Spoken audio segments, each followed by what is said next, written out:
الحمد لله رب العالمين والصلاة والسلام على سيد الأنبياء والمرسلين وعلى آله وأصحابه وأزواجه وذرياته أجمعين أما بعد. قال الله سبحانه وتعالى: أعوذ بالله من الشيطان الرجيم. بسم الله الرحمن الرحيم. ومن يتق الله يجعل له مخرجا ويرزقه من حيث لا يحتسب ومن يتوكل على الله فهو حسبه. صدق الله العظيم. اللهم صل على محمد وعلى آل محمد كما صليت على إبراهيم وعلى آل إبراهيم إنك حميد مجيد. اللهم بارك على محمد وعلى آل محمد كما باركت على إبراهيم وعلى آل إبراهيم إنك حميد مجيد. محترم بزرگوں اور دوستو، اللہ تبارک و تعالیٰ کا بے انتہا شکر ہے، احسان ہے کہ اس نے ہمیں اور آپ کو اپنے پاک گھر میں جمع فرمایا، کچھ کہنے سننے کی توفیق عطا فرمائی.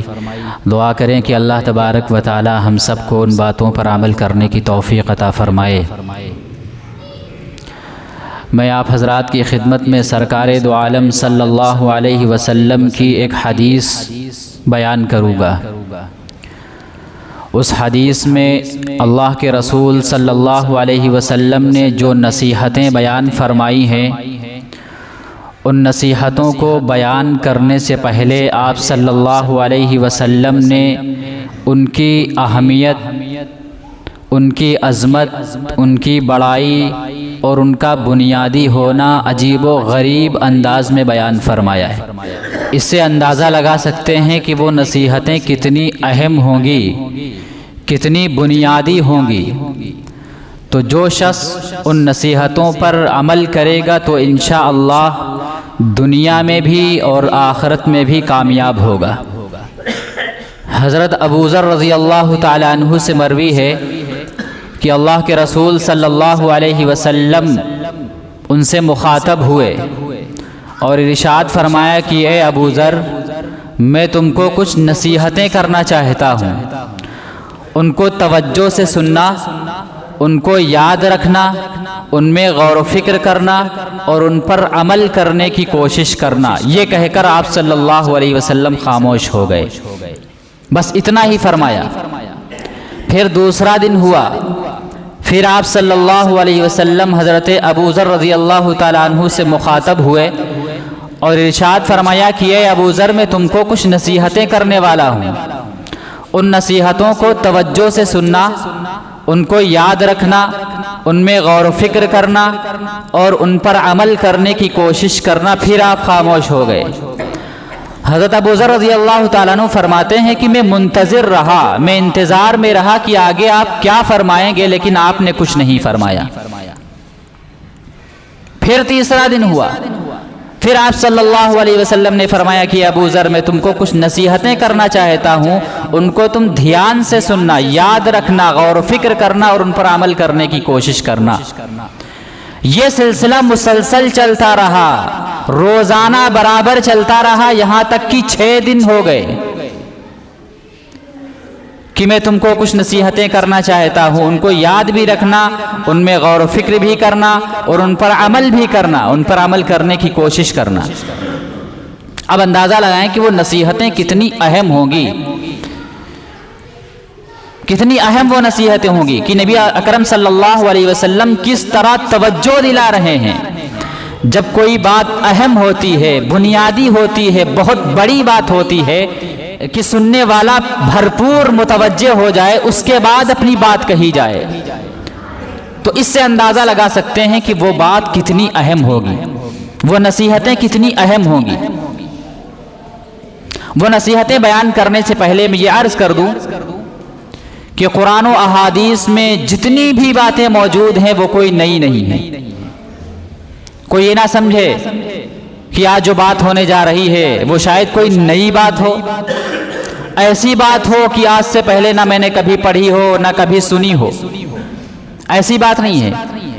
تقریباً 1450 سال سے قرآن مجید پڑھا جا رہا ہے، احادیث پڑھی جا رہی ہیں، دین کی کتابیں پڑھی جا رہی ہیں، تفاسیر پڑھی جا رہی ہیں، تشریحات پڑھی جا رہی ہیں. تو کوئی نئی بات نہیں ہوگی. لیکن ہاں جو بات ہوگی وہ بہت بڑی بات ہوگی. اس کو کوئی ہلکا نہ سمجھے کہ مجھے تو یہ بات معلوم ہے، میں نے تو یہ بات پڑھ رکھی ہے، میں نے تو یہ بات سن رکھی ہے، اس کو کم نہ سمجھیں، کمتر نہ سمجھیں۔ نبی اکرم صلی اللہ علیہ وسلم نے اس کی بہت اہمیت بیان فرمائی ہے، جو بات میں عرض کرنے جا رہا ہوں حدیث کی روشنی میں۔ تو نبی اکرم صلی اللہ علیہ وسلم نے 5 نصیحتیں ارشاد فرمائی۔ حضرت ابو ذر رضی اللہ تعالیٰ فرماتے ہیں کہ جب 6 دن ہو گئے، 7واں دن ہوا تو اللہ کے رسول صلی اللہ علیہ وسلم نے مجھے 5 نصیحتیں فرمائی۔ ان 5 نصیحتوں میں سب سے پہلی نصیحت یہ تھی کہ اے ابو ذر، تم اپنے ظاہر اور باطن میں تقوی کا اہتمام کرو۔ پہلی نصیحت کہ تم اپنے ظاہر اور باطن میں تقوی کا اہتمام کرو، یہ پہلی نصیحت تھی۔ اور یہ نصیحت، اس نصیحت سے قرآن کریم اور احادیث بھرے ہوئے ہیں۔ قرآن کریم اور احادیث کا خلاصہ تقوی ہے، تمام احکامات کا خلاصہ اور لب لباب تقوی ہے۔ اور اسی کی ہمارے اندر سب سے زیادہ کمی ہے کہ ہمارے اندر جس درجے کا تقوی ہونا چاہیے اس درجے کا تقوی موجود نہیں ہے۔ کسی کے ظاہر میں ہے تو باطن میں نہیں ہے، کسی کے باطن میں ہے تو ظاہر میں نہیں ہے، کسی کے نہ ظاہر میں ہے اور نہ باطن میں ہے۔ ہاں کوئی اللہ کا بندہ ہوگا جس کے ظاہر میں بھی اور جس کے باطن میں بھی حقیقتاً واقعتاً تقوی ہوگا۔ تو اللہ کے رسول صلی اللہ علیہ وسلم نے ارشاد فرمایا کہ تم اپنے ظاہر میں بھی اور اپنے باطن میں بھی تقوی کا اہتمام کرو۔ انسان کا ایک ظاہر ہے اور ایک باطن ہے۔ ظاہر کیا ہے؟ ظاہر تو یہی ہے کہ سر سے لے کر پاؤں تک جو ہم آپس میں ایک دوسرے کو دیکھتے ہیں، یہ ظاہر ہے۔ باطن دل کی دنیا کو کہتے ہیں کہ دل کے اندر کچھ جذبات اللہ تبارک و تعالیٰ نے رکھے ہیں، کچھ خواہشات رکھی ہیں، خواہشات کا پورا سمندر ہے۔ اب ان خواہشات میں، ان جذبات میں کچھ اچھے جذبات بھی ہیں، اچھی خواہشات بھی ہیں، اور کچھ بری خواہشات اور برے جذبات بھی ہیں۔ اور عام طور پر انسان کا ظاہر باطن کے تابع ہوتا ہے، انسان کا ظاہر باطن کا غلام ہوتا ہے، کہ باطن کے اندر جو چیز ہوگی وہ ظاہر ہو جائے گی۔ جو خیالات باطن کے اندر، دل کے اندر پیدا ہوں گے، انسان ویسا ہی عمل کرے گا۔ اگر باطن کے اندر اچھے خیالات آتے ہوں گے، اچھے خیالات ہیں، اچھے جذبات ہیں، تو اچھے کاموں کا صدور ہوگا، اچھے کام ہوں گے۔ اور اگر باطن کے اندر برے خیالات ہیں، برے جذبات ہیں، بری خواہشات ہیں، تو پھر بدن سے اور ظاہر سے برے کام ہوں گے، برے کام کا صدور ہوگا۔ تو جو شخص ان اچھے جذبات پر عمل کرتا ہے، اچھی خواہشات پر عمل کرتا ہے، ان کا ظہور ہوتا ہے، ویسے کام کرتا ہے، تو اچھی بات ہے۔ اور جو شخص برے خیالات کو، برے جذبات کو دبا لے جاتا ہے، ان پر عمل نہیں کرتا ہے، تو یہ لوگ متقی ہیں، یہی تقوی والے ہیں، یہ ہے تقوی۔ برے خیالات تو آتے ہیں، انسان ہیں، انسان کے اندر برے خیالات آئیں گے۔ اگر برے خیالات نہ آئیں، بری خواہشات نہ ہو، تو وہ انسان ہی نہیں ہے۔ برے خیالات آئیں گے انسان کے اندر، چاہے جتنا بڑا متقی اور پرہیزگار ہو وہ، برے خیالات آئیں گے، بری خواہشات اس کے اندر ہوں گے، لیکن ان کو دبا لے جائے اور اچھی خواہشات کو ظاہر کرے، جو اس کے اندر اچھی خواہشات، اچھی تمنائیں ابھر رہی ہیں دل کے اندر، انہی کے مطابق عمل کرے، تو ایسے شخص کے اندر تقوی ہوگا، وہ متقی ہوگا۔ تو ہمیں تقوی اختیار کرنے کی ضرورت ہے کہ اللہ تبارک و تعالیٰ سے ڈریں اور تقوی اختیار کریں کہ خلاف اولا کوئی کام نہ ہو جائے، شریعت کے خلاف کوئی کام نہ ہو جائے، اللہ کی نافرمانی نہ ہو جائے، ہم سے کوئی گناہ نہ ہو جائے۔ اور یہ تقوی اتنی بڑی چیز ہے، یہ نہ سمجھیں کہ اسی شریعت کے اندر تقوی ہے، اسی دین کے اندر تقوی ہے جو محمد عربی صلی اللہ علیہ وسلم لے کر آئے ہیں۔ اس تقوی کے بارے میں اللہ تبارک و تعالیٰ نے قرآن مجید میں فرمایا کہ تم سے پہلے جو امتیں آئی ہیں، تم سے پہلے جو شریعتیں آئی ہیں، جن کو تورات دی گئی، زبور دی گئی، انجیل دی گئی، ان کو بھی ہم نے یہ وصیت فرمائی تھی کہ تم اللہ سے ڈرتے رہو اور تقوی اختیار کرو۔ اور تم کو بھی خاص طور سے یہ تاکید کی جاتی ہے، اس پر زور دیا جاتا ہے کہ تم بھی اللہ سے ڈرتے رہو اور تقوی کو اختیار کرو۔ یہ کوئی نئی چیز نہیں ہے، بلکہ آدم علیہ السلام سے لے کر محمد عربی صلی اللہ علیہ وسلم تک جتنے بھی انبیاء علیہ السلام آئے، جتنی بھی شریعتیں آئیں، جتنی بھی آسمانی کتابیں آئی ہیں، ان سب میں اللہ تبارک و تعالیٰ نے یہ فرمایا ہے کہ تم تقوی اختیار کرو اور اللہ تبارک و تعالیٰ سے ڈرتے رہو۔ یہ ہمارے لیے کوئی نئی چیز نہیں ہے۔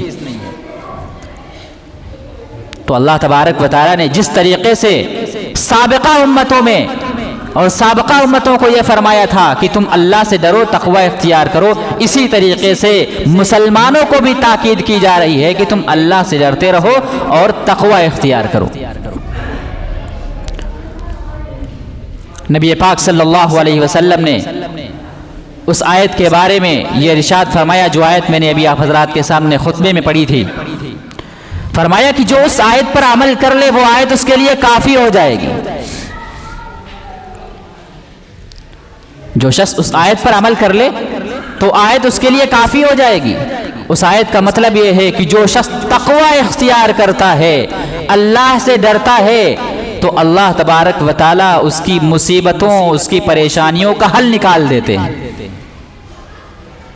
جو انسان بھی دنیا میں پریشان ہو یا آخرت میں پریشان ہو یا قبر کے اندر پریشان ہو، کسی بھی طرح کی پریشانی ہوگی تو اللہ تبارک و تعالیٰ اس سے بچنے کا راستہ نکال دیں گے، اس کو اس پریشانی سے بچا لیں گے، اس کو اس آفت سے بچا لیں گے۔